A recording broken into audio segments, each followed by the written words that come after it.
Hello, everyone. For those of you who are already on the line, we are just going to give it a few more minutes as people continue to trickle in. But in the meantime, please do take a look at the interpretation function below. If you would like to listen in English or French, you can choose that option now. And we will be starting very, very soon.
All right. Hello, everyone. Good morning, good afternoon, good evening, depending on where you are joining us from. We're really excited to have all of you here. My name is Christine Heckman. I work for UNICEF as a gender-based violence and emergency specialist at our headquarters in New York. And I really just want to give all of you a warm welcome on behalf of the interagency global team who has worked on a collaboration related to GBV risk mitigation for the last year. This is the second of two learning events highlighting some of the key lessons that have come out of some GBV risk mitigation projects that were implemented in 4 different contexts. And today you will be hearing about 2 of those. So first, I just wanted to give a little bit of a shout out to our global interagency team comprised of UNICEF, Oxfam, and CARE. And today, both in speaking roles and kind of behind the scenes, helping to make sure that everything works out as flawlessly as we hope it will. I have my colleagues Frey Van Herk and Masumi Yamashina from UNICEF. We have Dina Hanania from CARE headquarters and Edith Muluya from Oxfam. We also are very lucky to have 2 of the 4 country teams here to present with us. And you'll hear more detailed introductions to those teams and those projects. But with us on the line, we have CARE Bangladesh and Oxfam Philippines, who will be talking about a project that was implemented in partnership with many, many partners, including COM, UNIFIL Women, and Ideals. Just a few quick housekeeping issues. We are in webinar format, so we will have the participants on mute just to kind of do our best to minimize the background noise and other disruptions, but please do feel free to post your questions either in the chat or in the Q&A function. We do have simultaneous interpretation in French and in English the entire time. So for those of you who would feel more comfortable in French, please feel free to change over to the French channel, and please feel free to type your questions in French, and we can make sure that they're addressed accordingly. The recordings of this event will be made available in both English and French, and we'll share those after the event. And the slides for the presentation are also available in French, and I believe those have already gone into the chat. So I think that's it from kind of a logistics and housekeeping perspective. The event flow will be after I finish this part. I will hand over to the donor for this project, the U.S. Bureau for Population, Refugees, and Migration, to give a few remarks from their perspective. Then we will have a kind of an intro and overview of the global project, this collaboration on GBV risk mitigation as a whole. We will then transition into the presentations from the two country teams. And then after that, we will be hopefully spend most of our time on interactive question and answer. So without further ado, I would like to turn the floor over to, oops, my screen is not changing, to our colleague Diane Boulay, who is the Humanitarian Affairs Program Specialist at the U.S. Mission in Geneva. As I mentioned, this project is generously funded by the U.S. BPRM, and we're really happy to have Diane here to say a few remarks. So Diane, over to you. Thank you, Christine, and I'm really happy to be here. Thank you for inviting PRM to provide some remarks today.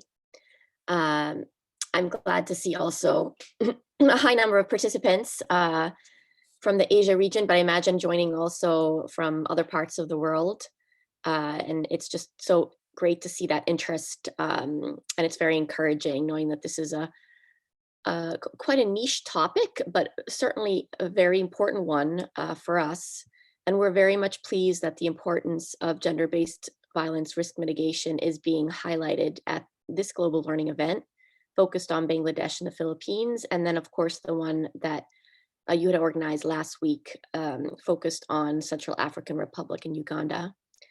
And we'd like to thank UNICEF and our other partners for all of your hard work on this issue. The United States is committed to preventing and responding to gender-based violence, particularly the protection and empowerment of women and girls, as a life-saving priority and an integral part of every humanitarian response. For this event, we were just very encouraged to hear about the translation of the policies and guidelines into actions and the work that's been done as part of this initiative. And we like to see when this learning, obviously, from those actions is developed and applied. We value collaborations such as this one between UNICEF and CARE and Oxfam and others who are involved in the project, which provide examples of seeds for success along with unanticipated spillover benefits, touching the lives of women, girls, their families, and their communities. We look forward to continuing to support initiatives that embed risk mitigation within an organization's response and to GBV risk mitigation programming that is implemented across the full program cycle and across all sectors. And we really do look at this, those two aspects of both embedding GBV risk mitigation within initiatives and then seeing how this is done across all of the sectors and across the full program cycle. So I think that's important because it is something we do look at when we're reviewing and considering funding initiatives, especially ones that are focused on empowering women and girls, but also more broadly. Though we do find that though much has been done to further this goal to protect and uphold the rights of displaced and conflict-affected women and girls, and as a global community of practice, we do believe we're headed in the right direction. We don't think we are there yet. Despite this incredible progress, we find that prioritizing the needs of women and girls is still not yet part of the DNA of emergency responses.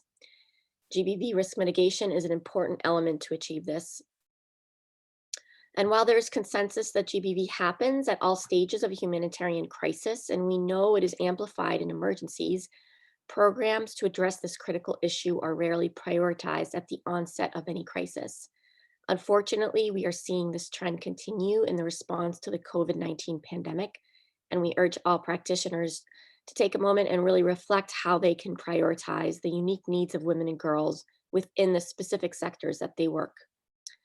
This is also why the United States remains committed to our Safe from the Start initiative, under which this project was funded, and our involvement with the call to action on protection from gender-based violence. Through Safe from the Start, PRM has channeled more than $112 million since 2013 to systematically prevent and respond to gender-based violence at the onset of emergencies, and a significant amount more to fund core and specialized GBV responses through other mechanisms. I'm glad to say that this commitment has been strengthened further in recent months.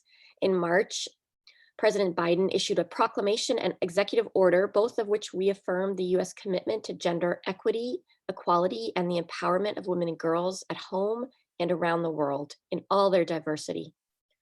Through the executive order, the president established what's called a White House Gender Policy Council. This is composed of senior officials from more than 30 departments and agencies within the US government, and it's mandated a comprehensive federal strategy on gender equity and equality. Early domestic and international policy priorities for the White House Gender Policy Council include preventing and responding to gender-based violence. This was actually one of the 3 initial priorities that were signaled once this policy council had been formed in March. So it really is high on the agenda. We have invested in a number of activities that advance GBV risk mitigation. Some of those include enhancing participation of local women-led organizations, training and capacity building to assist first responders, support to surge mechanisms such as the Regional Emergency GBV Advisor Mechanism, the REGA, and supporting our international organization and NGO partners to build safety mechanisms into their core humanitarian systems and structures. As I had mentioned, risk mitigation, it's important for us for risk mitigation to feature in the work of our partners, and all applications for US government funding, regardless of sector, must include a gender analysis within their proposals that demonstrate the gender dynamics have been assessed and analyzed, as well as integrated into the program. And this includes plans to mitigate any gender differences in access, participation, or decision-making. Specific GBV risk mitigation strategies should be included in the gender analysis, and we do expect it in programming across all sectors as I had mentioned, in order for meaningful and transformative change. We've learned through our support within the US government that preventing GBV in particular requires long-term and meaningful investment. This is, I'd say this is a key feature of Safe from the Start. We've provided funding, as I had said, since 2013, and it's really for us something that we're hoping to continue, at least for the midterm. Though our funds are appropriated via Congress on a yearly basis, we very much have a longer view, and we do our best to try to make sure that our GBV funding is something that's longer term. We do recognize that it takes time to address gender equality and to address harmful norms and attitudes and behaviors. And we know that a lot of you work in these areas, and it takes time. So we are committed to a longer term investment. And we continue to urge our colleagues, both internally and externally, to proactively involve women and girls in decision-making and program design, to consult and collaborate with communities in identifying and mitigating risks, and to prioritize funding to service provision and safety mechanisms. To conclude, the COVID pandemic is unfolding on top of what was already the greatest displacement crises in global history, and it demands a response focused on protecting and empowering women and girls. We have an obligation to lead this effort, to get it right, and to ensure that ensuring GBV risk mitigation is not a second tier priority. Thank you again, Christine. I'm so excited to hear about this discussion and from the activities that were undertaken in Bangladesh and the Philippines. And I hand it back over to you. Fantastic. Thank you, Diane, both for helping to kick off this event with such powerful words, and also for PRM and the US government's ongoing support to this area of work. You guys have really just been champions of this area of work for a really long time, so much appreciated. Next, I will give the floor to Dina Hanania from CARE, who is their knowledge management specialist for the GBV and emergencies team at CARE. Dina, over to you. Thanks very much, Christine, and welcome everybody. First, just echoing Diane's sentiments about how wonderful it is to see such a big turnout for this event. It's really great to see this much interest in GBV risk mitigation, and I think it's a big testament to how much progress we've made as a community across agencies and sectors over the years. So I'd like to start by thanking each and every one of you for your interest and for your commitment to this issue. So first, I thank you. But over the next few minutes, I'm going to give a brief overview of the partnership as a whole, and then turn it over to our country teams from Bangladesh and the Philippines to share their accomplishments with you today. Christine, next slide, please. So to start, I'll just kick us off by starting from the very ground floor, just to make sure we're all on the same page when we talk about GBV risk mitigation. We often talk about GBV prevention, which is working to stop GBV from happening in the first place. And we talk a lot about GBV response, which is responding to incidents of GBV after they occur. GBV risk mitigation falls somewhat in the middle. And what that is looking at what sorts of GBV risks exist in the environment we're working in, and then taking action to address those risks. So when we talk about GBV risk mitigation, what we really mean is humanitarian service delivery, including all aspects of service delivery. So that includes operational approaches, coordination, staff, volunteers, etc. That firstly does not cause or increase the likelihood of GBV. So this is standard do no harm. And then in addition, we're also looking at supporting service delivery that proactively facilitates and monitors vulnerable groups' access to services. And this is because we know that GBV risks can sometimes become apparent when certain groups do not have the same level of access to certain types of services. And we know that access barriers can also create GBV risks. So it's important to ensure that our programming safeguards vulnerable groups' access to services across the board. And lastly, that the work we're doing is responsive to GBV risks in the environment. For instance, making sure that the services we're providing are done as safely as possible. So if we put all of this together, in essence, GBV risk mitigation is just good programming. As humanitarians, we all want to make sure that we're doing everything as safely as possible and that we're reaching as many people as possible. And GBV risk mitigation is an integral part of that.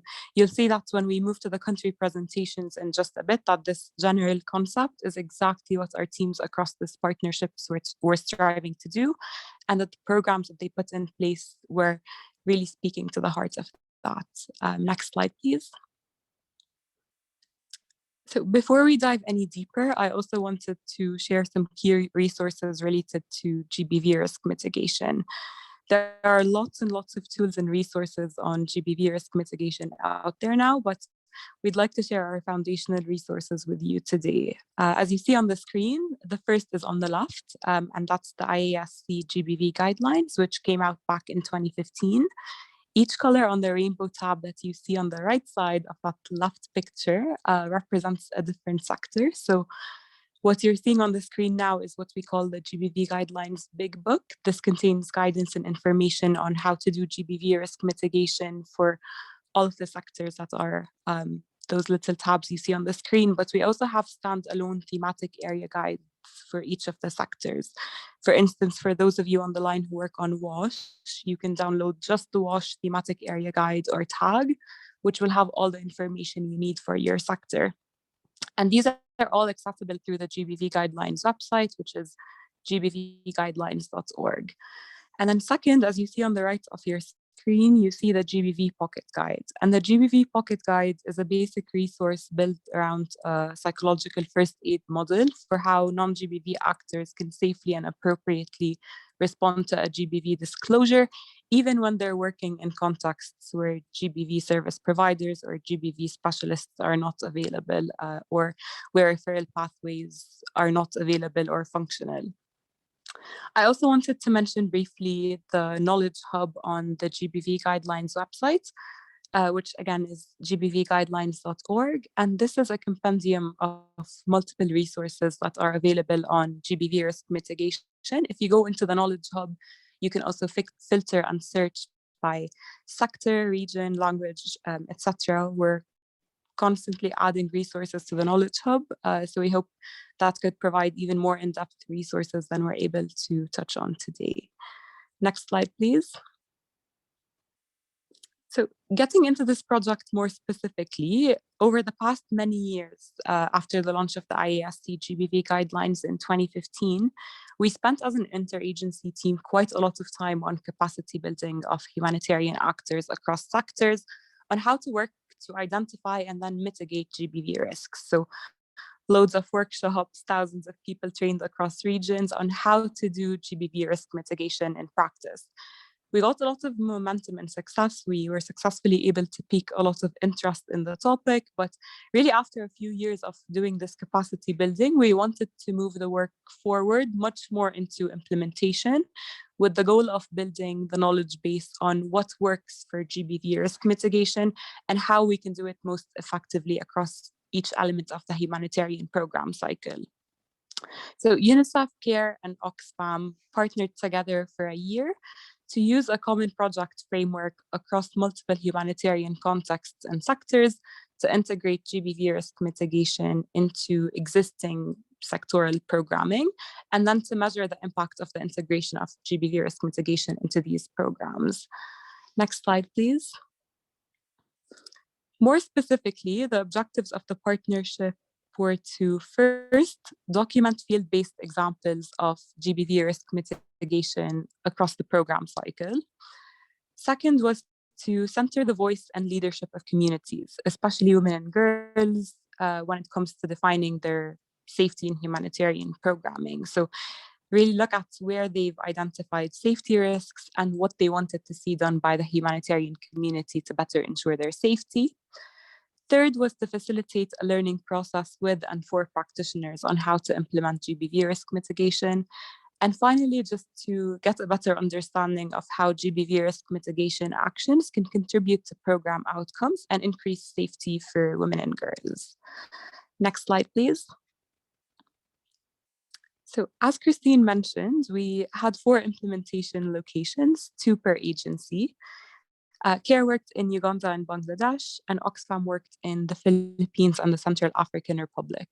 Oxfam focused on food security programming, and CARE focused on WASH in Bangladesh and on natural resource management programming in Uganda. You can see there at the bottom of the screen the various partners at the country level that our teams worked with. And at the global level, as Christine mentioned, we had a global steering committee of CARE, Oxfam, and UNICEF led overall coordination and technical support across the partnership. Next slide, please. So just very briefly before I turn it over to our colleagues in Bangladesh and the Philippines, we did find some common emerging themes that we're working across different countries, sectors, agencies that we'd like to highlight in this event.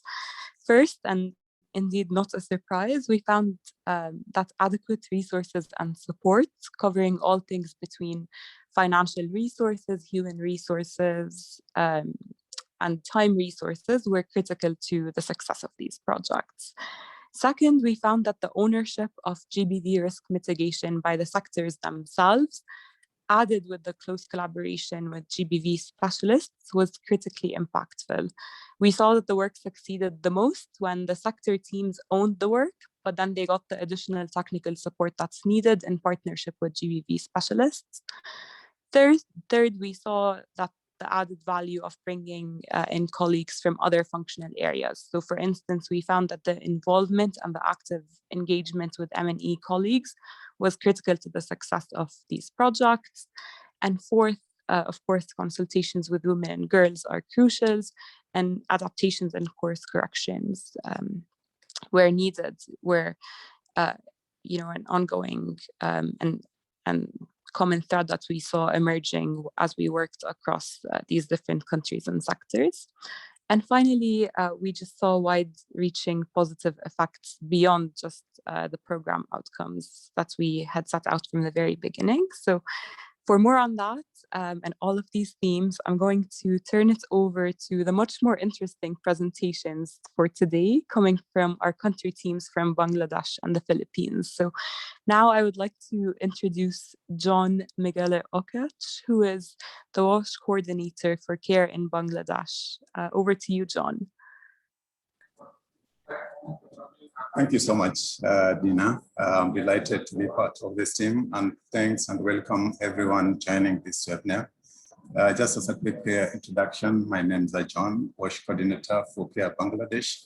And let me also highlight that part of the Bangladesh team, the program team from the gender-based violence, and also for WASH as part of the audience that participants in this forum, as well as part of the other sectors like MIL and program development.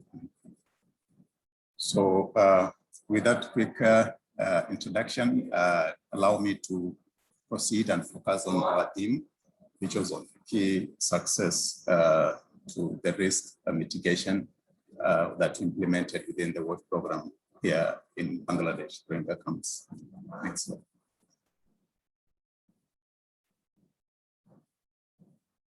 As I've mentioned, this program is implemented by WASH sector in Bangladesh, and the title of the project was responding to the monsoon within the Rohingya camps. And we focused actually WASH we implement in 2 camps, 15 and 16.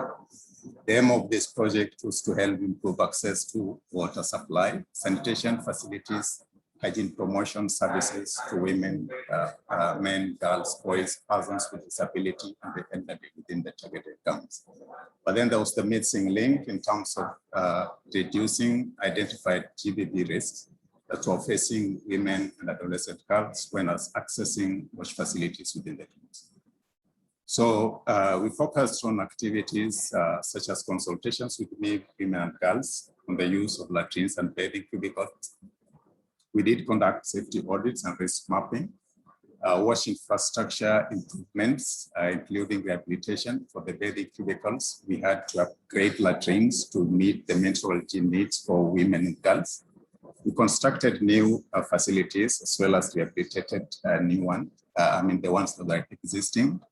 We did install solar lights. We conducted training sessions, and we had engagements with adolescent resource groups within the camps. So here is just a tutorial in terms of when we conducted the risk mapping. What you can see is the status of some of the bathing cubicles that they were classified or categorized as risky, and also the latrines within the camps that were being accessed with some of the women and girls as well. Next.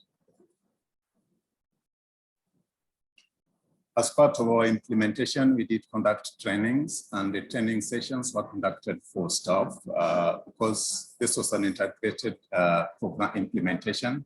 So WASH staff and GBV staff did hold a discussion, training sessions, to try to understand how we integrate our skill sets into this intervention. And then after that, the staffs were able to train the volunteers within the camps, and we also trained the women and girls. So we conducted a series of sessions that involved women and girls and also volunteers within the camp.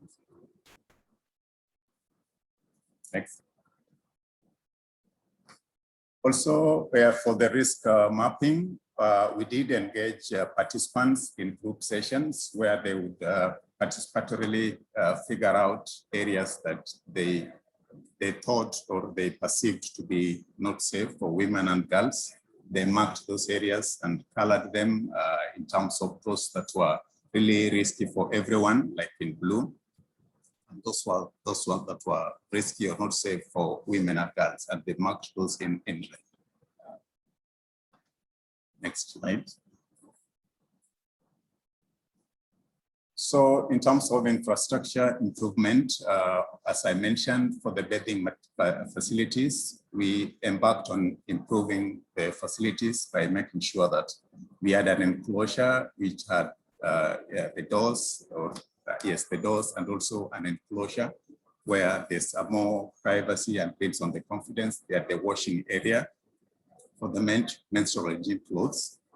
And we also did upgrade latrines, and you can see, and like the picture over there it shows a latrine that also has a menstrual hygiene material disposal bit. Next slide. So our success in this pilot actually focused on 2 areas. That is adequate resource really enabled us to see that implementation of GBV mitigation risk was successful, and also consultations with women and girls throughout the program cycle.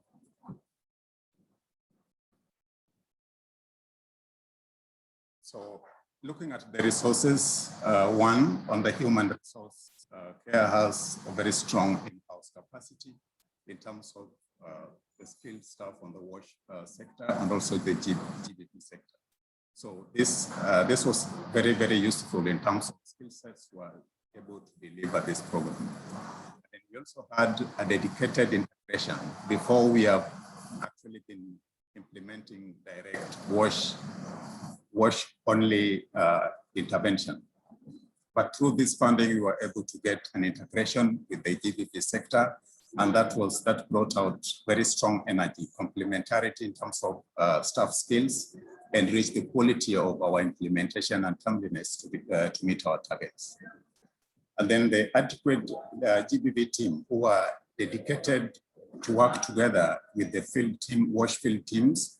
This made the working environment actually in terms of the field and consultations very, very positive and friendly to be able to adopt GBV risk mitigation in the project. Technical expertise as a resource, previous slide. Sorry. Yes, in terms of technical expertise, we realized that both the teams use their skills in terms of planning, developing the tools, and reviewing those tools and having the approach to make sure that those tools were adopted in terms of making sure that the response was much more improved than when we was implementing as WASH alone. And then use of these tools in planning and training, facilitated content delivery and monitoring, and also tracking progress. Next slide, please. Training also as a resource. We had external training where we conducted inception workshops. So that was a very rich engagement. We did literature review in terms of WASH and the perspectives of gender-based violence, and all this were brought into the context of the Rohingya camps where we're working.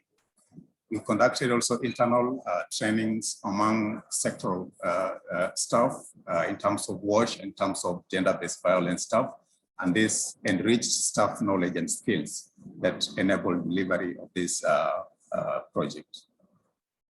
We had also actor training, as I did mention, so that community resource persons, women, girls were engaged, and this they were engaged,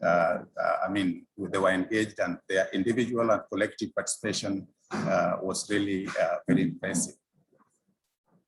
Funding as a resource, as one of the resources that made this successful is that before we have not had an opportunity to be able to implement a more targeted GBV risk mitigation WASH project. So this was a very good opportunity for us to do an in-depth analysis together with the GBV team to implement this project. And then it gave us the opportunity to address innovations, like we installed solar lights in WASH facilities. And this also enabled, build the confidence of women to access the latrines, as well as upgrading these latrines to meet the menstrual hygiene needs for women and girls. Next slide.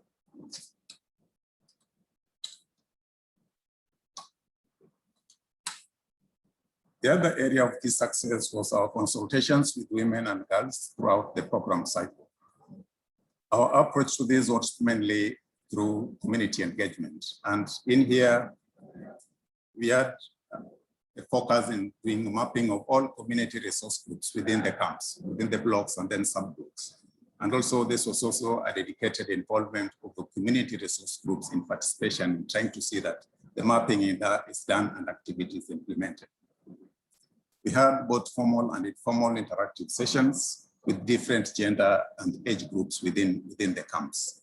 And then promotion of women and girls leadership and gender responsive approaches within the community structure through specific leadership trainings that we conducted during the whole cycle of the program. In terms of project plans, both the WASH sector and GBV teams developed and implemented work plans that were revised based on the context. And then I've also joined sector-specific activities were implemented in line with our work plans. And then finally, progress monitoring was maintained as in a routine and monthly basis. And women and girls were engaged, and this provided opportunity for feedback on gaps and challenges that they faced. And this also motivated their voluntary participation. Next slide. The main results for the key success for this program, one was the new and improved WASH infrastructures that were able to develop, and this increased access to WASH facilities for women and girls and prevented or rather reduced risk exposure. And then we also ensure that latrines and bathing cubicles were specifically designed and rehabilitated to meet the needs for women and girls. Satisfaction levels with the latrine privacy increased from 65 to 86% during our endline survey. And then also we noted that there was improvement in lighting of latrines. And this, the perceptions improved by 34% in terms of when we looked at 58 at the baseline, and also 92 by the time we were doing the endline survey.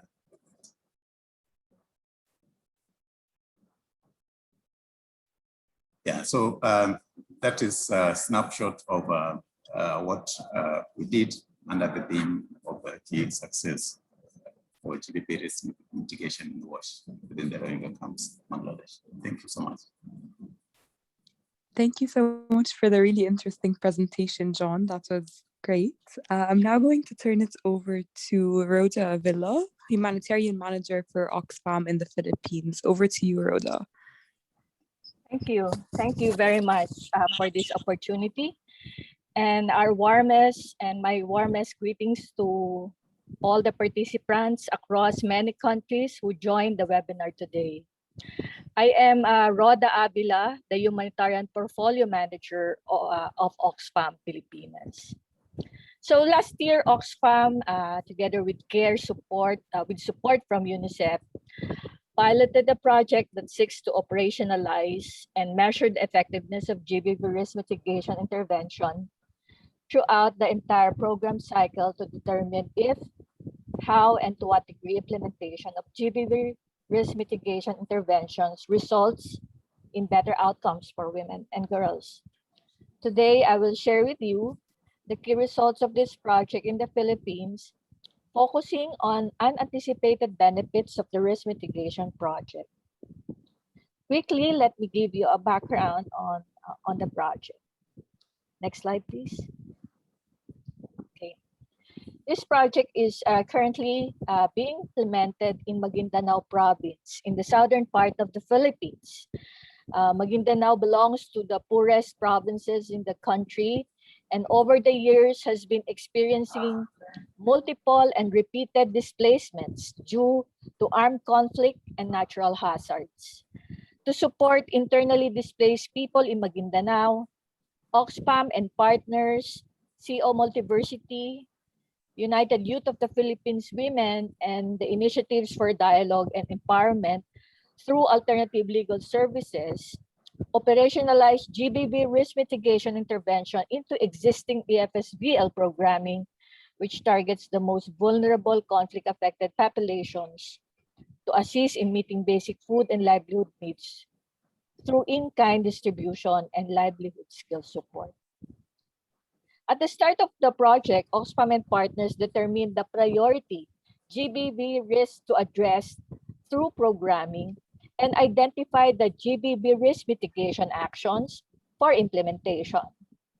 The following are the GBV risks identified within the food security and livelihoods intervention of the humanitarian response. The first one is on information distortion for women and girls, misuse of power by local government authorities, and extortion that may lead to sexual exploitation and abuse.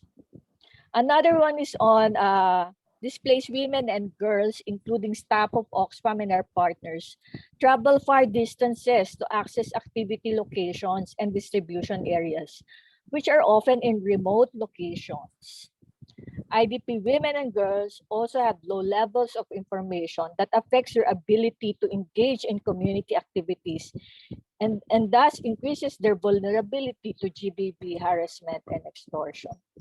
And lastly, intra-household dynamics, decision-making, and control of income or assets in IDP households was also identified as a GBV risk. To help mitigate this risk, the following are the GBV risk mitigation actions that Oxfam and partners implemented for this pilot project. The first one is on incorporating GBV-related risks into beneficiary targeting and prioritization criteria. The second one is on adopting community decision-making structures to make them more inclusive of displaced women and girls. Using GBV risk analysis to make distribution safer. And lastly, supporting women's participation in economic activities to reduce household tensions around insufficient incomes. Next slide, please. During the course of the project implementation, Oxfam and partners identified several unanticipated opportunities for advocacy and opportunities to advance related programming on gender and GBV. These are the following. First, we identified that increased awareness on gender care work among displaced male community leaders, religious and local authorities due to gender sensitivity sessions rolled out by the project contributed to better recognition and prioritization of needs of women and girls, and the allocation of funds to increase capacities on gender and GBV of other village authorities and community leaders. Another one is we've successfully influenced partner local governments to use their gender and development budget to cover training on gender and GBV with other village officials, thus creating wider benefit to more stakeholders who are mandated to provide support to GBV survivors. Likewise, the project enabled the reactivation of violence against women and their children desks or VOW desks to assist survivors of GBV in the community. So the gender and development budget, this is a law mandated fund lodged at the local government, and the VOWC desk is also a law created establishment. And lastly, in terms of opportunities, the project contributed to the strong policy advocacy for the passage of municipal level ordinance on GBV prevention and referral support and on CPAM. Next slide, please. Aside from unanticipated opportunities, the project also contributed to positive impacts on community leadership, especially among displaced women and girls. Some of the positive impacts we've seen so far are the following. The creation of community-based structures that includes women and girls in decision-making in evacuation sites and or displacement areas enable their participation and inputs at as co-partners of the response, not just passive receivers of aid. Their recommendations were instrumental in shaping the response actions to be more appropriate, taking consideration of differentiated needs, capacities, and risk by IDPs. Another, we've seen the increased knowledge on gender, care work, and GBV open women and girls' minds on their strengths and capacities. It likewise provided a boost in their confidence and the desire to help others, other women who are suffering from GBV. They likewise wanted to learn more so they can share this knowledge to family and other IDPs. They realized, despite their situation in displacement areas, their purpose, and they found meaning, and they wanted to help other women and families. And lastly, we've seen that 80% of the evacuation area level committees are composed of adult women and young women. Even WASH committee members and hygiene promoters are mostly adult women and young women. And then even protection monitors are majority are women. Really, thus we've seen increase in participation and decision making of women and young women. Also, lastly, we are able to successfully influence local authorities' humanitarian response action to consider not only the differentiated needs of IDPs, but also differentiated capacities and risks faced by women and girls, even boys and elderly, and PWDs in designing intervention and delivering assistance to IDPs. Next slide, please. Lastly, as we approach the project completion, we identified the following project results and key successes thus far. We've seen that establish strong partnership with a relevant government agency. In Maguindanao, it is the Bangsamoro Autonomous Region of Muslim Mindanao, and its relevant ministries are really very important. And it actually increased the trust in Oxfam and partners because of the centrality and respect of rights, capacities, and contribution of IDPs, especially women and young women. Also, we've seen as a project result is the inclusion of women and girls in community-based structures, thus increase their participation and decision-making, especially in the determination of context-appropriate assistance, approaches and safety measures in the delivery of food and livelihood support to Muslim and indigenous IDPs in evacuation areas in Maguindanao. We've also seen an increased participation of women and girls in terms of shaping the response, and they acted as implementers, resource person, not just passive recipients of aid. We've also identified that the developed and operationalized GBV risk mitigation tool is a key success of the project. And also we've successfully integrated this into our regular meal system of Oxfam and partners, including our consortium, the consortium of INGOs we are part of. And lastly, we've seen based on the result of interviews and post-distribution monitoring, 100% of IDPs who received support and participated in response activities, including our local government partners, reported that humanitarian assistance was delivered in a safe, accessible, accountable, and participatory manner. Next slide, please. These are no more slides, but thank you so much for your attention and this opportunity. Thanks very much, Rhoda, for a very, very interesting presentation. I see lots of questions have been popping up in the Q&A and in the chat, so please do keep them coming. But before we get into the Q&A, I hope you're ready for a fun energizer. Over the next few minutes, we have a fun GBV risk mitigation competition ready for you. And we're going to run this competition on Mentimeter. So to join, please go to www.menti.com and enter the code 82119602. And before the competition begins, you'll be asked to enter your name. So please make sure you do that. And then the music will start. You'll see each question on the screen in both English and French. And you will have around 15 seconds to pick your answer. Remember, you'll get higher points for picking the correct answer faster. So with that said, I'm going to switch over to the Mentimeter fund.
So a big, big congratulations to Sarah, and thank you to everyone for participating. I hope you enjoyed that.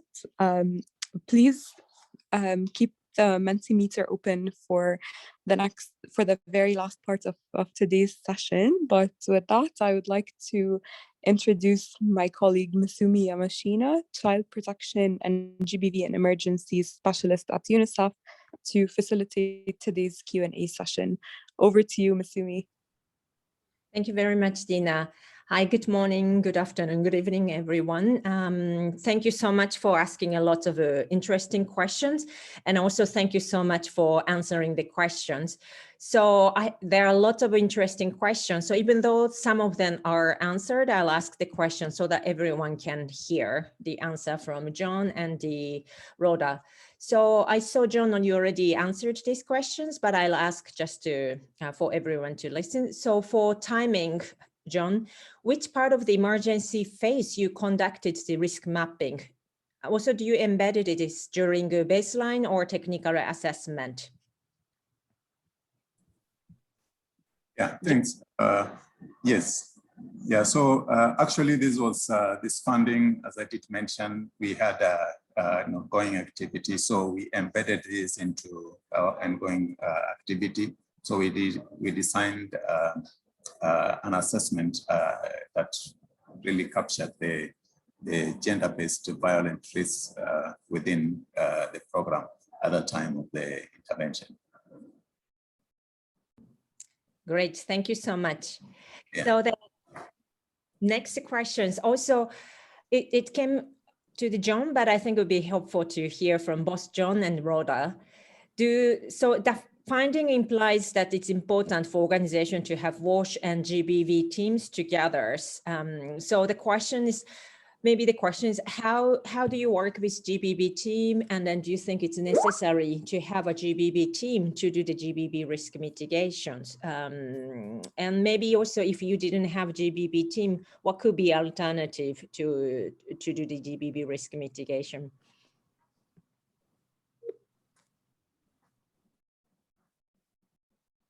Yeah, John here. Yes. Okay. Actually, based on our experience with this pilot, it's very, very important to have strong integrated programming for WASH vis-a-vis GBV mitigation response or other response. We did see a clear impact or rather value addition when it came to engaging more with the girls and also with the women, especially when we had the expertise and the technical skill from the GBV teams that we were working with in this pilot. So yes, I would say that for stronger and richer programming, then it's very, very important that integrated programming funding that can really focus on integrating the two sectors into one approach has a stronger synergy and greater benefit to the beneficiaries.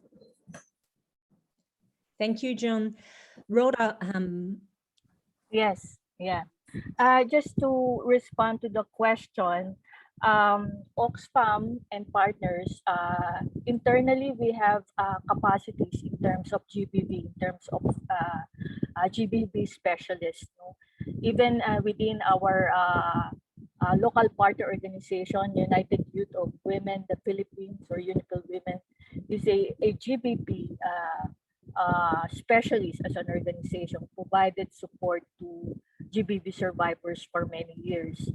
And those allied network organization who lend support to the project, like UNFPA, also UNICEF and UNHCR also lend support to build that strong technical support to the project while we are implementing the project.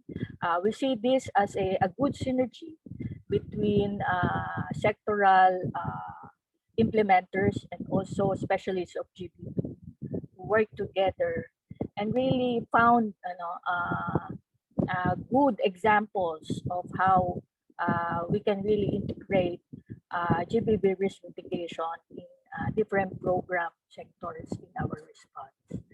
But it's a good experience. Even those who are not specialists, they've learned a lot from the rollout of the project as we go along the work.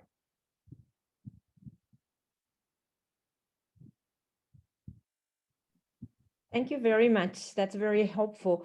Do you have any advice, both John and Rhoda, what maybe advice with to the organization that doesn't have the GBV specialist or GBV team? Maybe how can they make these synergies?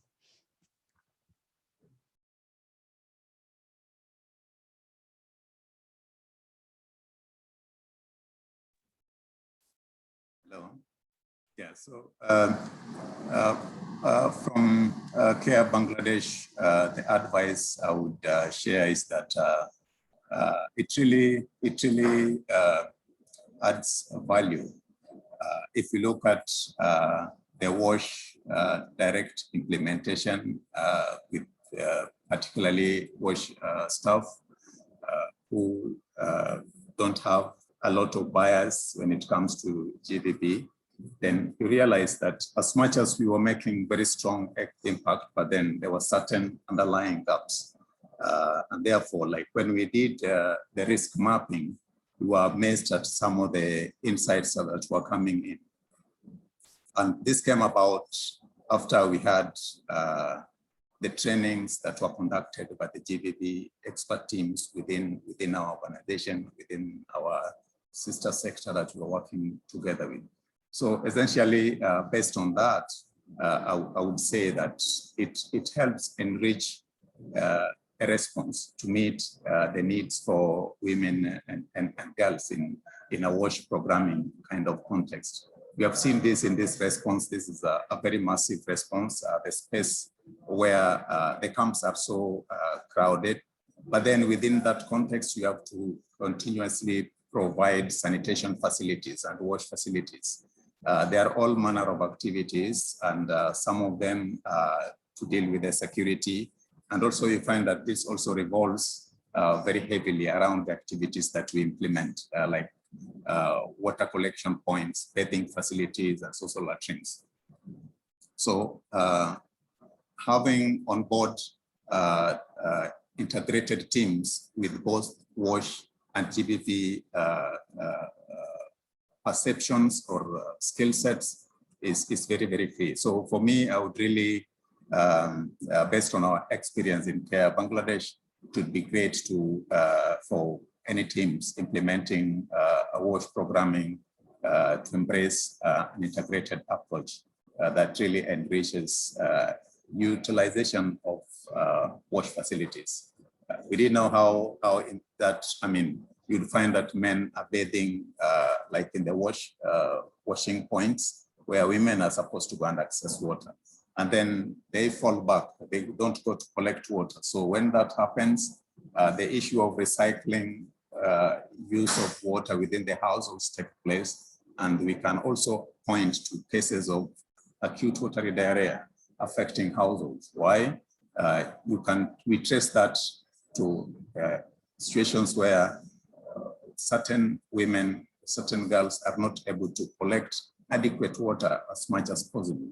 But during the discussion, this could come out that there were hindrance factors to that. And those were to do with harassments around those water points where we find men are bathing, or again, also access to latrines, where you find that in certain areas that are so dark, there's no lighting at night, women and adolescent girls cannot access sanitation facilities. So these were presumed to be functional and being accessed by women and girls in our perspective, but then an in-depth and integrated approach and closer discussions with adolescent girls, rather the resource groups within the camps and subblocks really brought out quite a number of insightful risks. So for me, I think from Bangladesh, our experience is it's great to go integrated way. Great. Thank you so much, John. I also see the hand from Sunita. Would you like to also answer?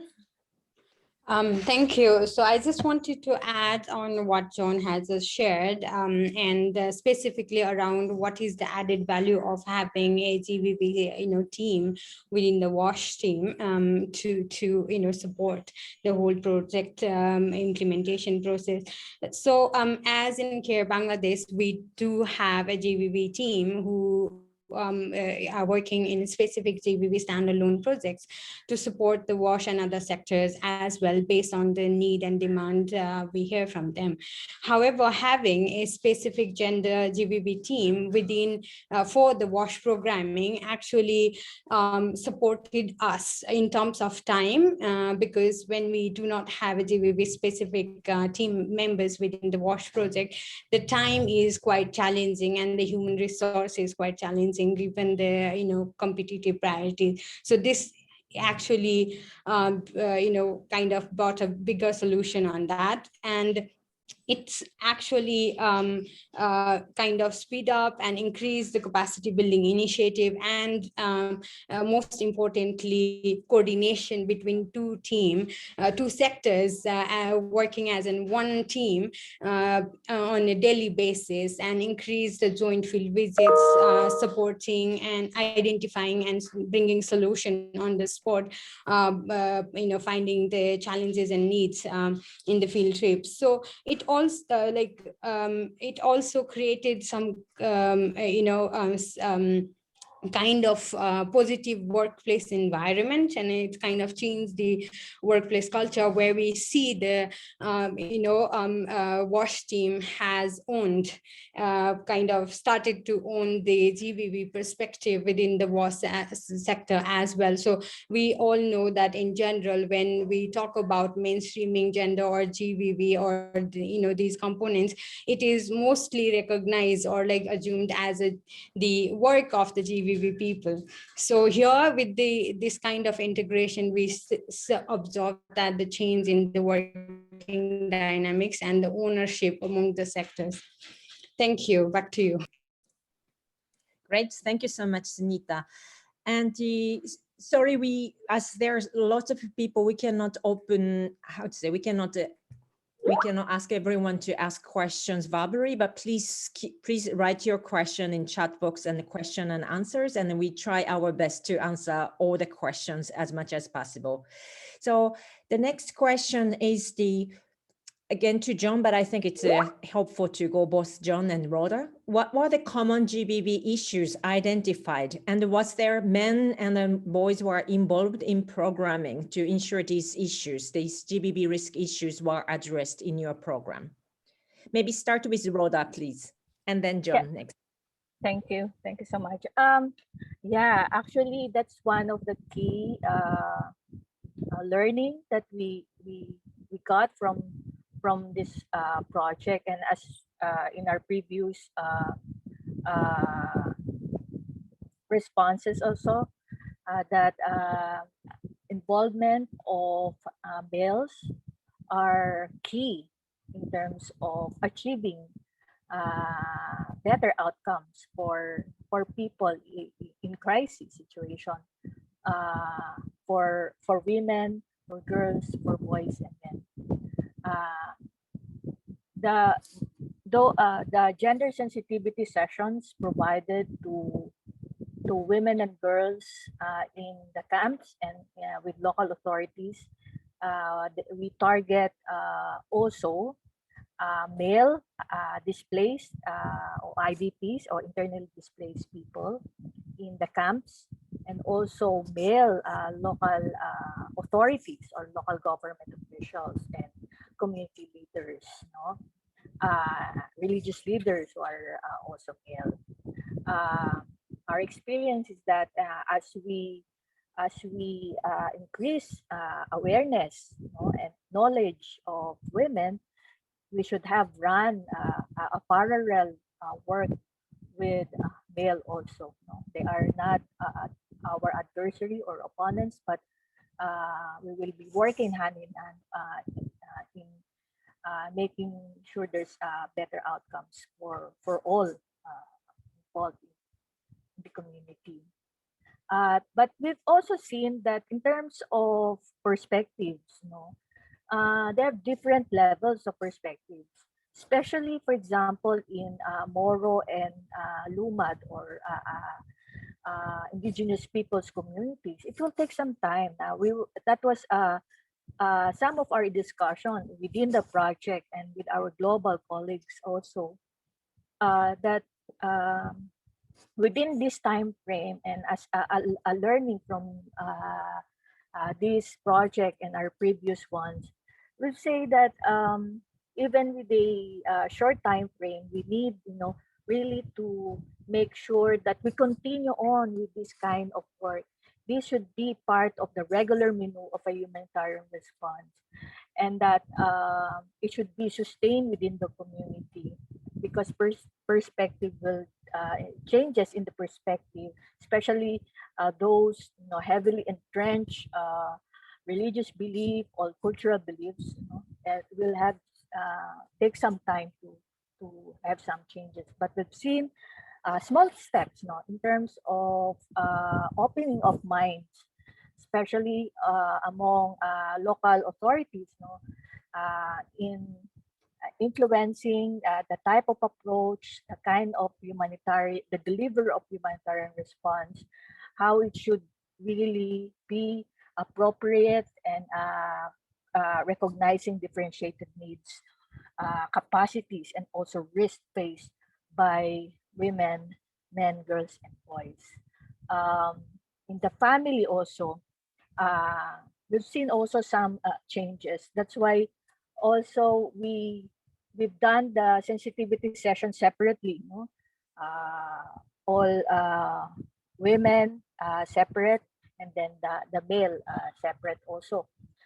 In terms of discussion also, sometimes among women, there's also age, groupings, so that barriers in terms of age and can also be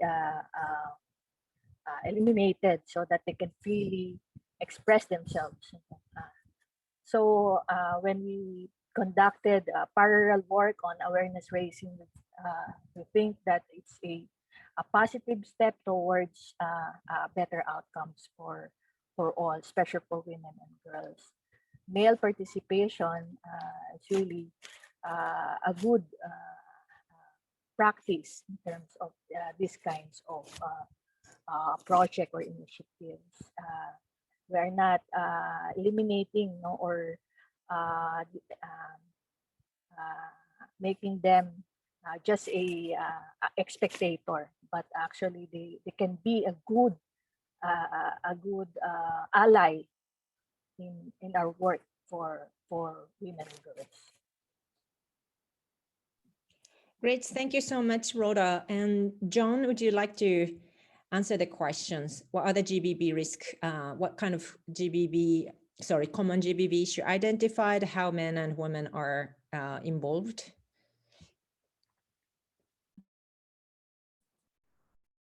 Yeah, thank you so much. For us, actually, we did engage both men and women. As I mentioned, we had age and gender segregation of that other approach to our implementation. So we had sessions where we could, and then actually that one also went to the cultural aspects and also the religious aspects within the context where we were working.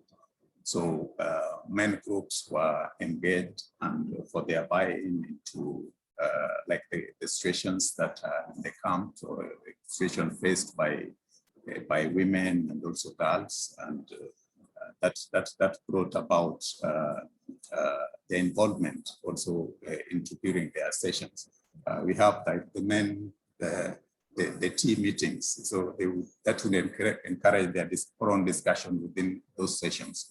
So that helps to really deter, or rather reduce a lot of some of the risks that were, or exposure risks that were there, like direct bathing into the, into water points, sound points, and also you find the issues of men accessing bathing facilities, even with the gender marker tags for women and girls. So through that, we were able to progressively try to address some of those challenges, though because of the intensity, I mean, of the population and the need, the land space within the camp is very small.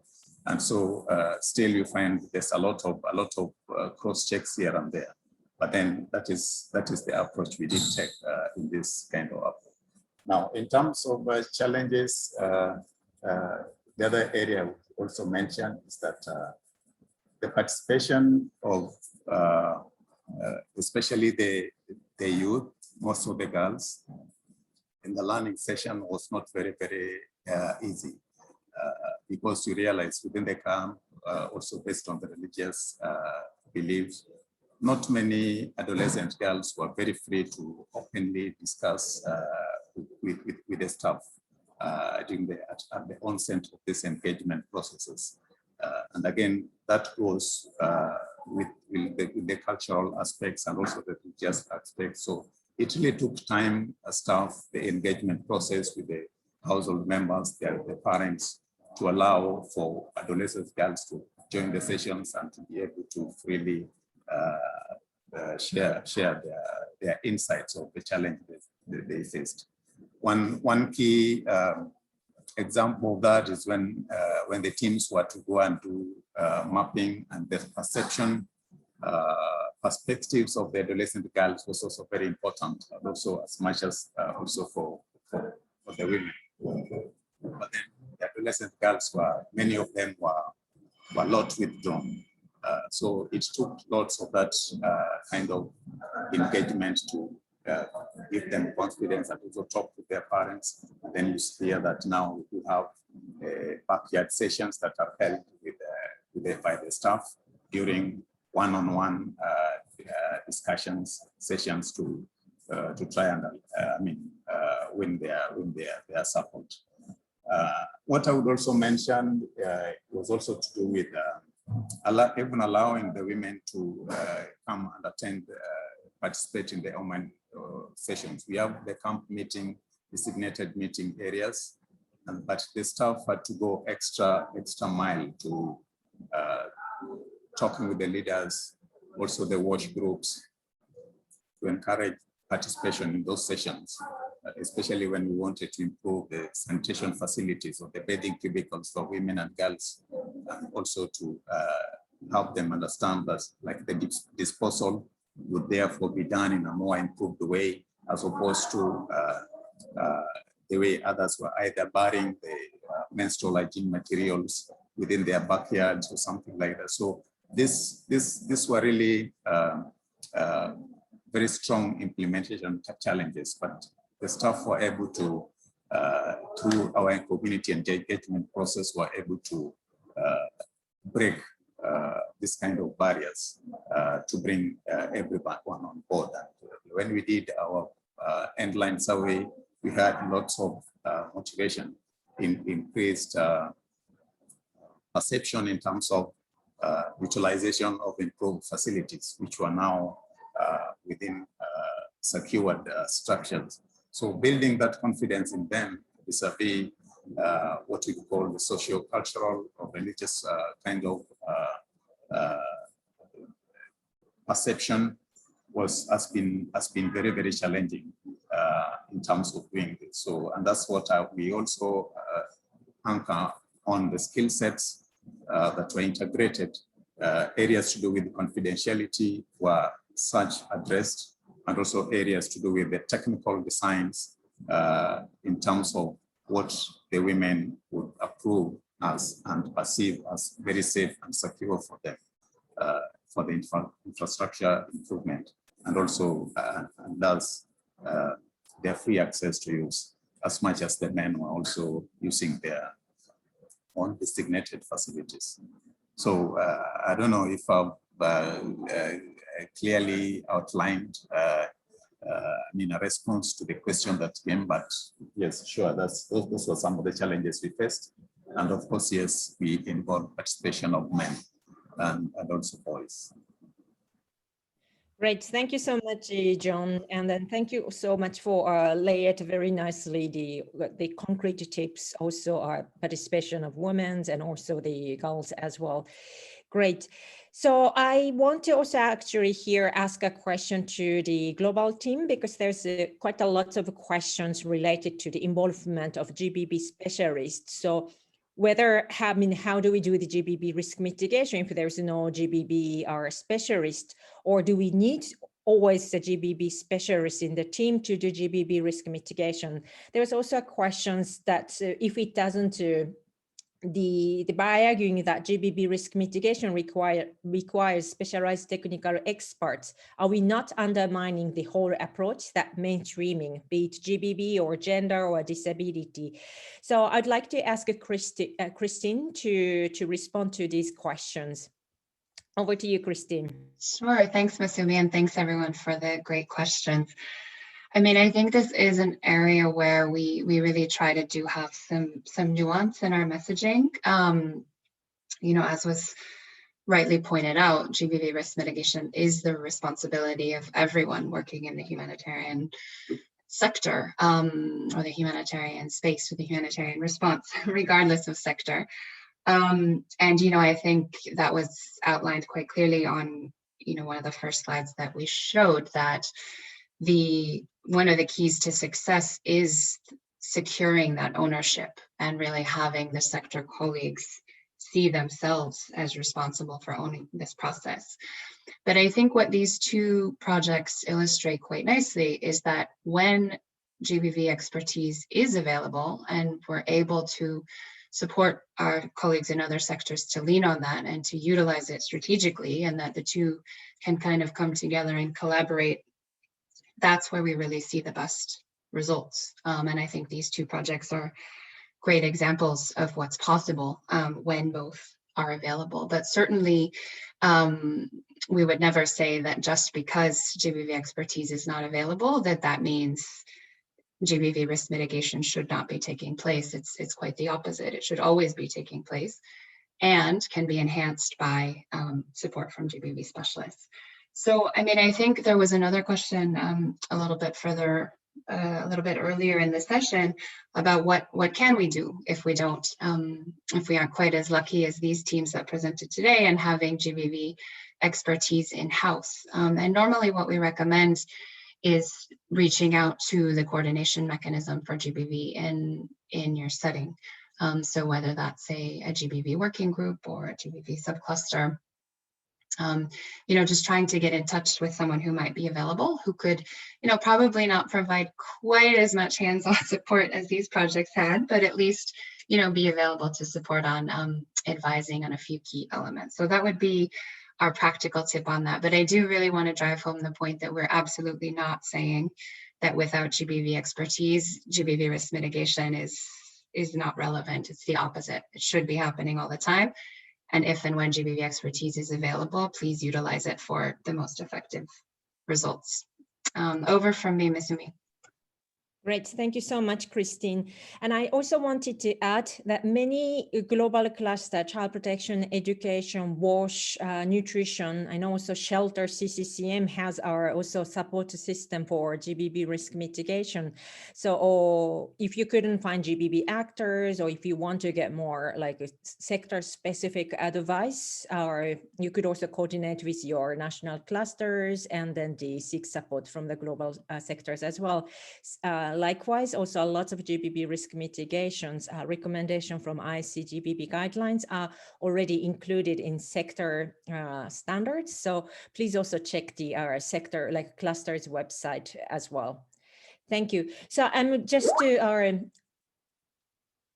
yes, the time is now we have only 5 minutes left. So I would like to just ask maybe our 2 questions just combined. One, so what is your experience of, so I think John and Rod, both of you shared a very good ways how they engaged with women and girls. But the question is that, have you worked with also women's with disabilities? What are the What was your experiences? What are the advice? And also, can you please also answer what could be your advice? What could be the GBV risk mitigation measures works for every sector from your experience? I'll ask from John and then or ask Rhoda.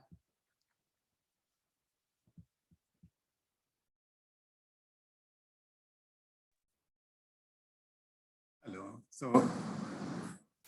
So if I got you well, you're asking, I mean, there are two questions, sorry, and one is on, if you can just come up, start again, sorry. Sure, John. So the first question is that, sorry, what were the, sorry, how did you involve women with disability in consultations and designs and so on? And second is what could be the GBV risk mitigation measures that works for everyone from your experience? Okay, our inclusion of persons with disability, especially women, I would say we did this, and what I would mention is that we had lots of insights and also gaps that we are still exploring. But then just to say that we had dedicated sessions or engagement with the caretakers, mainly given the different natures of disabilities, either hearing or physically, some using the wheelchairs within the congested camps. So our engagement with them, especially women, was through their caretakers, either their children or their husbands. So staff would have meetings with them, and then also have this engagement to get to understand areas how else we could address their needs. And for your information, for the gender-based, for persons with disability, and also for the sake of for women, we also we piloted and constructed latrines that some were even located very, very close, actually within the shelters in some of the houses based on all those contexts. So yes, I would say that our approach to women with disability has really improved, and with a close relationship of working together with the caretakers and also the persons with disability themselves. That's improved in terms of access to those facilities. Though how they access those facilities, some of them is still very, very challenging. The maintenance of cleanliness is still also very, very challenging. But then through volunteers and also through the staff based in the field, we are doing our best to make sure that that support is provided also by the project, really prioritizing persons with disability, including women. Then for the risks, GBV risk, I think what I would generally say is that most of the risks, like what we, within our context, are to do with the violence and also use of these facilities. As WASH implementers or practitioners, WASH is very crucial for everyone in the household. So access to latrines, access to water points, access to bathing facilities. These are facilities that are accessed on each and every day, and also at night. So one key areas of this are issues to do with harassments, especially when they are located in areas that are not easy to access at night. If it is dark, then it automatically deters women and girls from using or accessing those facilities at night. So those risks, we really need to be sensitive to them. And through engagement with community groups, the WASH groups, we are able to understand that's the scope of that kind of context. But more so, it is also very important to go in depth and have a focused group discussion. A lot of what we were able to bring out, what was able to come out from the groups, from the households, from the mothers, and I mean, from the women and adolescent girls came out of very close discussions, and confidentiality was really observed so that they were able to open up and share with us exposure risks that they faced when going to access water points, and also the distances that they had to cover. Otherwise, others were resorting into using very unhealthy ways of accessing wash facilities. So I would say that being sensitive to that in terms of engaging with the groups, doing more in-depth discussions with adolescent girls, with the women, is very, very important. And that is one that really needs to be incorporated in any programming, wash programming or programming context where we need to access, improve access to services for women and girls. So that is what I would say.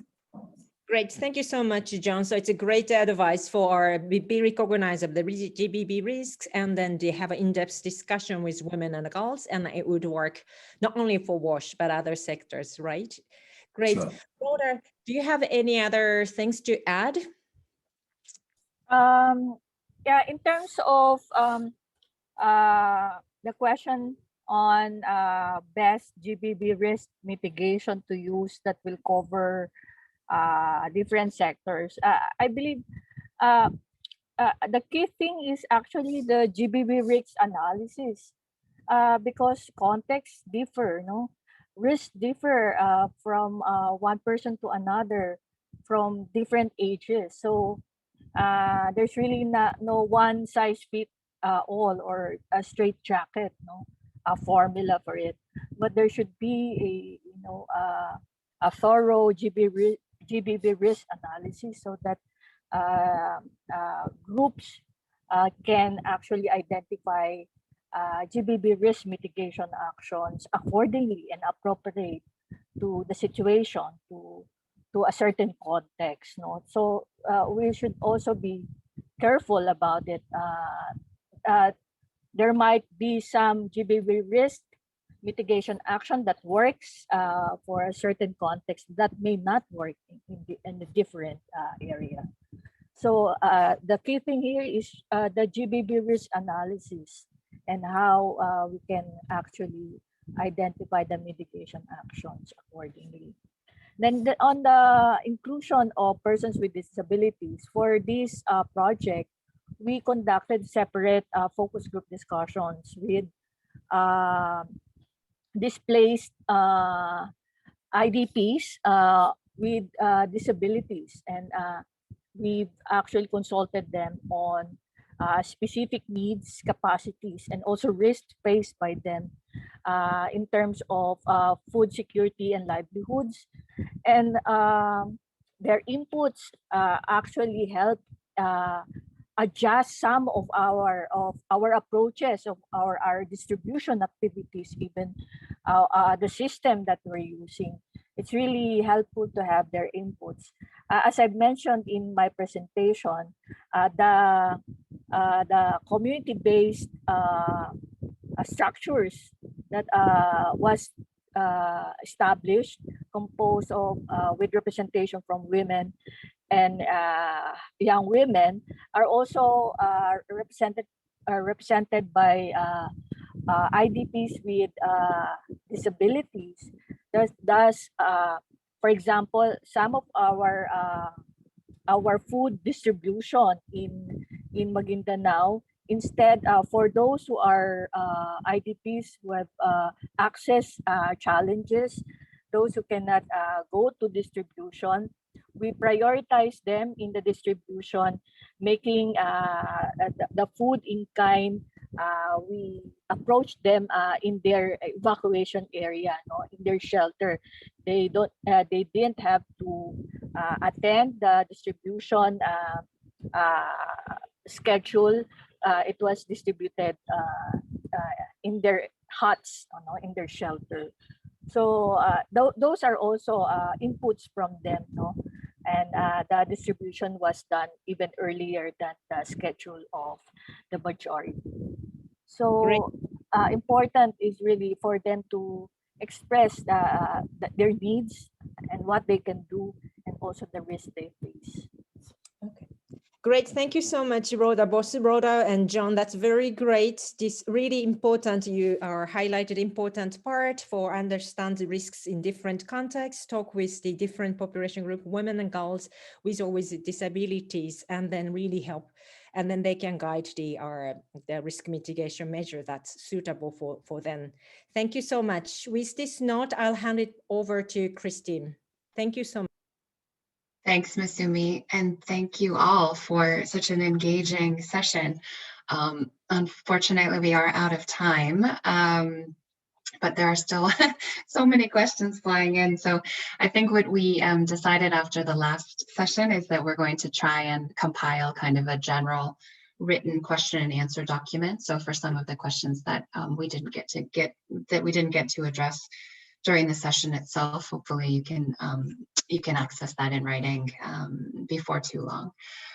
So just to thank you all once again for joining us. I want to say thank you to everyone who was involved in coordinating the event and speaking today.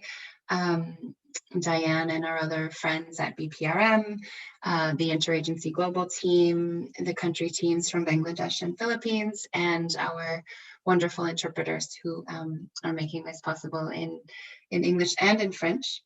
I just wanted to remind everyone that the recordings for this session, as well as last week's session, will be available on a dedicated website in both English and French, as well the presentations. And we've compiled some learning briefs that summarize some of the things that we've talked about today. So we've already finalized one learning brief that is up online in English and French, but we are also working on a few others that touch on, kind of go more into depth on other themes that have come up in this session and the previous one.